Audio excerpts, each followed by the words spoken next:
आज हम इस वीडियो में class 10 science chapter number 3 metals and non metals से टॉपिक स्टडी करेंगे। Extracting metals in the middle of the activity सीज। क्लियर। हम सीखेंगे कि जो एक्टिविटी सीज के मिडल में मेटल प्रेजेंट होते हैं उन मेटल्स को हम किस तरीके से एक्सट्रैक्ट कर सकते हैं। Clear. Radhe Radhe everyone, this is Tanuja, welcome to the channel काना ग्रोथ पॉइंट। स्टार्ट करते हैं हमारा आज का टॉपिक। हमारा आज का टॉपिक है extracting metals in the middle of the activity सीज। ठीक है, जो मेटल जो है वो एक्टिविटी सीज के मिडल में प्रेजेंट है उन मेटल्स को हम किस तरीके से एक्सट्रैक्ट करेंगे यहाँ पर हम सीखेंगे। क्लियर। यहाँ पे क्या बोला गया, the metals in the middle of the activity series such as iron, zinc, lead and copper are moderately reactive. हमने डिस्कस किया है कि एक्टिविटी सीरीज के अकॉर्डिंग मेटल जो है वो 3 कैटेगरी में डिवाइड है, lower activity, middle activity and high activity. Clear. Previous video में हमने डिस्कस किया था कि किस तरीके से हम लोअर एक्टिविटी के मेटल्स को हम एक्सट्रैक्ट करेंगे। क्लियर।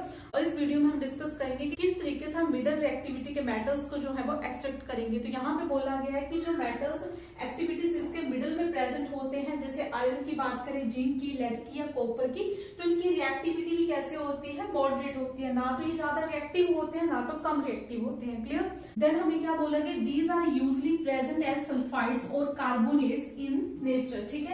और ये जो मेटल्स होते हैं ये सल्फाइड्स की फॉर्म में या फिर कार्बोनेट्स की फॉर्म में हमें नेचर में मिलेंगे। Clear. Then the metal sulphides and carbonate must be converted into metal oxides. ठीक है। सबसे पहले जब हम इनकी एक्सट्रैक्शन स्टार्ट करते हैं सबसे पहले हमें क्या करना होता है, मेटल सल्फाइड को मेटल ऑक्साइड में कन्वर्ट करना होता है। क्लियर। इस फ्लो चार्ट के हेल्प से समझते हैं। पहले भी हम फ्लो चार्ट को समझ चुके हैं तो फिर से हम इस फ्लो चार्ट को देखते हैं। यहाँ पे हम बात करेंगे मेटल्स ऑफ मीडियम रिएक्टिविटी। ठीक है। मीडियम रिएक्टिविटी के जो मेटल्स होते हैं वो या तो हमें कार्बोनेट ओर की फॉर्म में मिलते हैं या फिर सल्फाइड ओर की फॉर्म में मिलते हैं। क्लियर।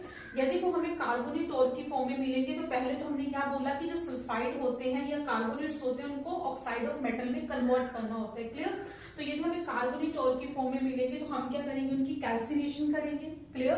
कैल्सिनेशन करके वो किस में कन्वर्ट हो जाएंगे, ऑक्साइड ऑफ मेटल में कन्वर्ट हो जाएंगे। क्लियर।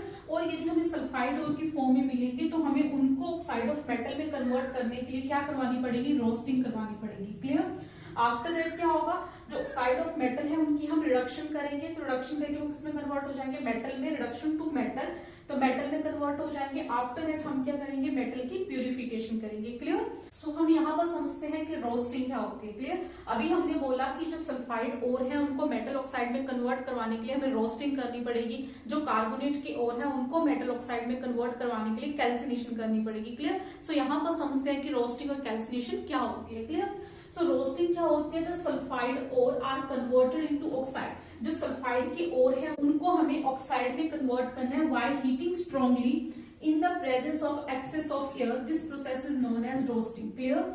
जब मेटल सल्फाइड को मेटल ऑक्साइड में कन्वर्ट किया जाता है by heating in the presence of excess of air, means कि हमने क्या करना है, मेटल सल्फाइड को हीट करना है। क्लियर। लेकिन किसकी प्रेजेंस में, हमें ज्यादा अमाउंट में क्या चाहिए, एक्सेस में क्या चाहिए, एयर चाहिए। ठीक है। तो एक्सेस में एयर प्रेजेंट होगी, उस सिचुएशन में जब आप मेटल सल्फाइड को हीट करोगे तो वो किसमें कन्वर्ट हो जाएगा, मेटल ऑक्साइड में कन्वर्ट हो जाएगा। और इसी प्रोसेस को क्या बोला जाता है, रोस्टिंग बोला जाता है। क्लियर। देन हम बात करें कैल्सिनेशन की, तो कैल्सिनेशन क्या होता है, the carbonates ore.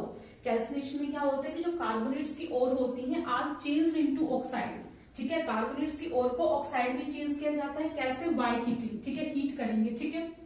Strongly in limited air. ठीक है। हीट तो किया जाएगा यहाँ पर भी, लेकिन जो एयर होगी वो लिमिटेड होगी। ठीक है। ज्यादा अमाउंट में एयर प्रेजेंट नहीं होगी। ठीक है। रोस्टिंग के केस में जब मेटल सल्फाइड को हीट करते हैं तो जो एयर होती है वो एक्सेस में होती है। क्लियर। और यदि हम कैल्सिनेशन की बात करें तो यहाँ पर कार्बोनेट्स को हीट किया जाता है in the presence of limited air. ठीक है। So this is known as calcination. तो इसे क्या बोला जाता है, कैल्सिनेशन बोला जाता है। क्लियर। सो ये प्रोसेस होते हैं रोस्टिंग एंड कैल्सिनेशन। तो यहाँ पर हम रिएक्शन की हेल्प से समझते हैं। यहाँ पर हमारे पास जिंक सल्फाइड है। जब हम जिंक सल्फाइड को ऑक्सीजन की प्रेजेंस में हीट करेंगे तो यहाँ पर हमें एक्सेस ऑफ ऑक्सीजन चाहिए तो किसमें कन्वर्ट हो जाएगा, जिंक ऑक्साइड में, प्लस यहाँ पर सल्फर डाइऑक्साइड गैस भी निकलेगी। Clear. So this is roasting. So इसे क्या बोला जाता है, रोस्टिंग बोला जाता है। क्लियर। तो यहाँ पर हम बात करते हैं कैल्सिनेशन की। तो कैल्सिनेशन में हमने क्या बोला कि कार्बोनेट्स को हीट किया जाता है। ठीक है। तो जिंक कार्बोनेट को हीट करेंगे लेकिन लिमिटेड सप्लाई ऑफ एयर होगी, यहाँ पे एयर जो है वो लिमिटेड होगी। ठीक है। तो वो किसमें कन्वर्ट हो जाएगा, जिंक ऑक्साइड में और कार्बन डाइऑक्साइड में। क्लियर। सो इस तरीके से कैल्सिनेशन और रोस्टिंग से हमें क्या मिलेंगे, ऑक्साइड मिलेंगे। क्लियर। तो फ्लो चार्ट में हमें आगे क्या बताया गया था कि जब हमें ऑक्साइड्स मिल जाएंगे तो उनको हमें क्या करना है, उनकी रिडक्शन करनी है, देन उनको मेटल में कन्वर्ट करना है। क्लियर। सो अब हम देखते हैं कि किस तरीके से हम रिडक्शन करेंगे। तो यहाँ पे क्या बोला गया था, metal oxides are then reduced to corresponding metals. ठीक है। अब जो मेटल ऑक्साइड्स है उनको कॉरस्पॉन्डिंग मेटल्स में क्या करना है, कन्वर्ट करना है। क्लियर। यहाँ पे यदि जिंक का कार्बोनेट है तो वो जिंक में कन्वर्ट होगा, यदि किसी अदर मेटल का कार्बोनेट होगा तो उस मेटल में कन्वर्ट होगा।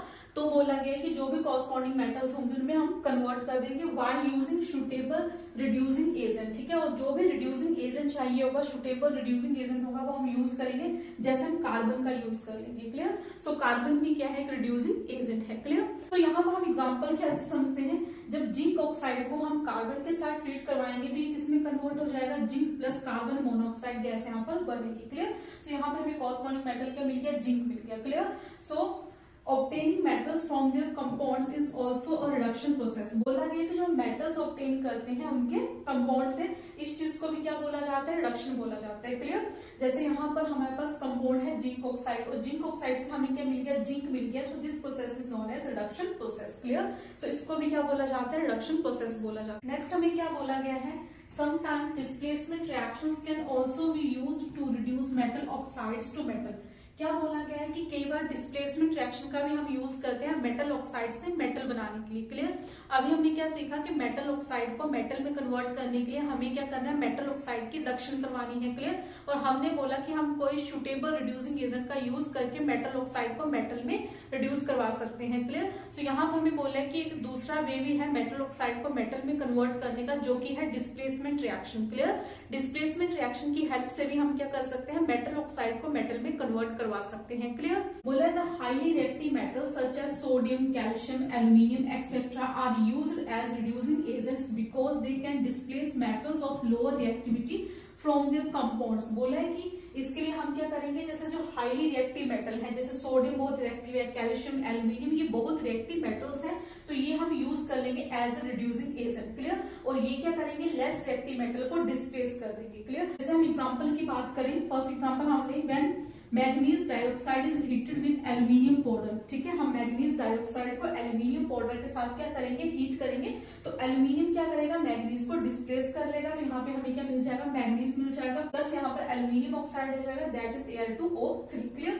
सो इस तरीके से भी हम क्या कर सकते हैं, मेटल ऑब्टेन कर सकते हैं। नेक्स्ट यहाँ पर क्या बोला गया है, These displacement reactions are highly exothermic। यहाँ पर क्या बोला गया कि ये जो डिस्प्लेसमेंट रिएक्शंस है हाईली एक्सोथर्मिक रिएक्शंस है। ठीक है। जब हम मेटल ऑक्साइड को मेटल में कन्वर्ट करवाएंगे with the help of displacement reaction, तो ये जो रिएक्शन होगी वो हाईली एक्सोथर्मिक रिएक्शन होगी। The amount of heat evolve is so large that the metal are produced in the molten state. तो यहाँ पर जो हीट रिलीज होगी वो बहुत ज्यादा लार्ज अमाउंट में हीट जो है वो प्रोड्यूस होगी। तो जो यहाँ पर हमें मेटल मिलेगा वो किस फॉर्म में मिलेगा, मॉल्टन फॉर्म में मिलेगा, मीन्स टू से दैट कि वो पिघला हुआ मिलेगा। क्लियर। यदि हम सेकंड एग्जांपल डिस्कस करें डिस्प्लेसमेंट रिएक्शन का, तो बोला the reaction of iron oxide with aluminium. ठीक है। हम आयरन ऑक्साइड की रिएक्शन करवाएंगे एल्यूमिनियम के साथ। वो कहाँ पे यूज होती है, is used to join railway tracks और क्रैक मशीन पार्ट्स। ठीक है। वो कहाँ पे यूज की जाती है, रेलवे ट्रैक्स को ज्वाइन करने के लिए यूज की जाती है, और यदि मशीन्स के पार्ट्स में कहीं क्रैक आ जाए तब भी हम यूज करते हैं इस रिएक्शन का। ठीक है। And this reaction is known as thermite reaction. उस रिएक्शन को क्या बोला जाता है, थर्मिट रिएक्शन बोला जाता है। क्लियर।